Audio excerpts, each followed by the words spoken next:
What's up, gang? Back with another one. In today's video, I'm gonna give you guys a little secret on how I get my items for the cheap. Let's go. All right, gang, first thing you wanna do, you wanna check your local. OfferUp will be the number one, Craigslist will be number two, and number three will be like AliExpress or Amazon. All right, gang, so let's go. First thing first, you wanna go ahead and put underneath the watch list for whatever kind of car you have. I got a Challenger, so I go for the Challenger and the Chargers. Those two cars could fit. Okay, my number one is OfferUp because you can offer anything. They can have an item for 150 bucks and you can offer them 80 bucks and they probably might consider. Okay, I'm gonna show you a little example. I seen these mats. I'm gonna go ahead and screen record this and put it up. I seen these mats. He wanted 80 bucks. I offered him 40 bucks and he was fine with it. When picked him up, I'll show you guys the mats and the actual before and after. All right, let's go. These were the mats I had in my car. This one right here was my passenger original. That one was the back original, and this one was like bought secondhand somewhere. I don't know, remember. But yeah, they're pretty bad. I think what I got now is like a big upgrade for 40 bucks. You cannot beat that. All right, gang.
Overall, I rate the mats a 10 out of 10. They're brand new, no problems, no issues. They fit pretty good to me perfectly.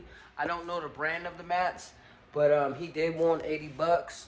I got them for 40. He posted that he paid 127 for them. So if you guys are looking for parts or wondering, I get a lot of questions all the time. Where do I get my parts? How much I pay? I pay really low. I try to pay the lowest to save as much money as I can, because these mods do cost a lot. So yes, number one would be OfferUp. Number two would be Craigslist. Three would be AliExpress or Amazon. So you guys know where I get my items from. I do not pay that much. Sometimes I go directly through companies like this one was through Vigorous. I went straight to that company and paid $1,500 for that hood. You can't find no hood unless you look on OfferUp and it's like probably damaged or used. And I didn't want nothing that, used or anything. I got something brand new. So, yes. Let me know in the comments if you guys like the mats. Alright, let me know if you guys use OfferUp and if you guys got a great deal. I also will be trying to post up more stuff that I got from OfferUp that I got a great deal on. Like the LED steering wheel, I had got that for 500 bucks. When that still costs right now today, retail about 1,100 bucks. So, if you guys looking for mods for cheap, check those three main places out, guys. Giving you guys a tip. Hit that like button, share. Don't forget to subscribe, guys. I just gave you guys a little secret code, all right, to the whole mod game, all right? Next video coming up, I'll be unboxing. I still haven't opened those boxes over there. Still haven't opened those boxes. I'll be so busy. All right, till next time, gang.